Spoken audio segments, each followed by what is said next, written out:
75 years into a country wherein we got ourselves detached from the British Raj. And where are we today? What are the things that are confronting us? What are the things that are confronting us even today? We are still divided on a lot of grounds.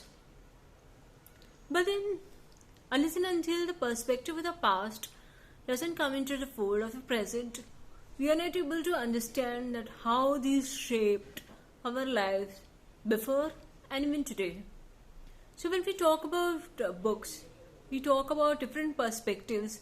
We talk about reading about the lives of people at that era, and then we put it together, we assimilate it together, and then make sense about what we are today. And that is what I want to talk to you about. That reading books helps shape minds. And I'm not saying this because I'm a reader myself, but each day as I read new books, I come to know about the extent of my ignorance. So when we are talking about freedom, when we're talking about independence, we're also talking about varying perspectives. There is one book which I would like to talk to you about. We all know about Bengal and its culture, people who read books, who love to write about books, who love to write stories. And this thing about independence, about freedom, about different things that were enacted during that time are relevant even today. So when I'm talking about a book, Chronicles of a Lost Daughter is one of the books that I would highly recommend to you.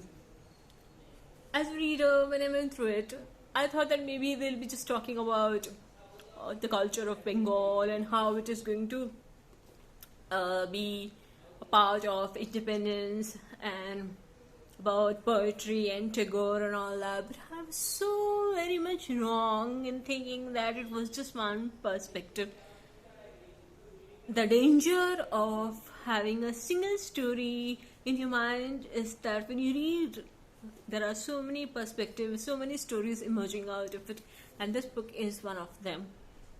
So when this book talks about the late 19th century Bengal, at the time of independence, it also talks about slavery, a theme that is not much prevalent into a lot of books because slavery was part of the British Raj also. And that doesn't mean that it was just that they were put into the police force and forced to do things that the soldiers didn't want to do, or they were part of the World War. But this kind of slavery was something else, and that is a new emerging perspective about it.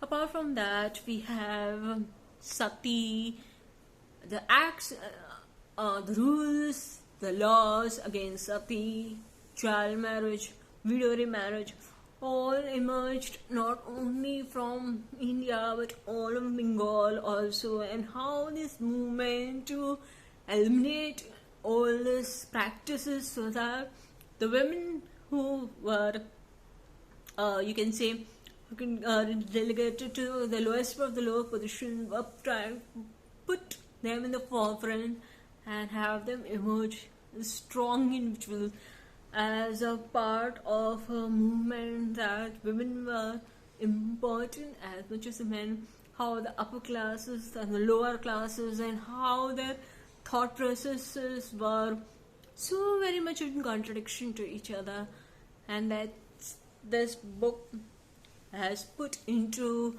consideration a fiction story but considers a lot of historical facts and prominent figures who were part of the independence movement and a part of change makers, as we call them. So we have Rabindranath Tagore in this particular story.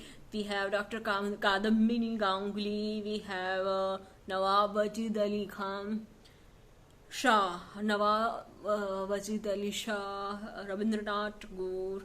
All of this is a part of this book. The fiction merging with facts, and we have this wonderful book, The Chronicles of Lost Daughters. The statistics, the stories, the perspectives really shake you. And when you read this particular book, I would say that you read it not because you are a daughter or a sister or a woman. Read it because you're an Indian, and when you have that perspective within you to understand what happened in the past, maybe you'll be able to understand what happens now and what will happen in the future. So read this book. It is a book that will open up a lot of ideas, a lot of concepts within you as a reader. Thank you so much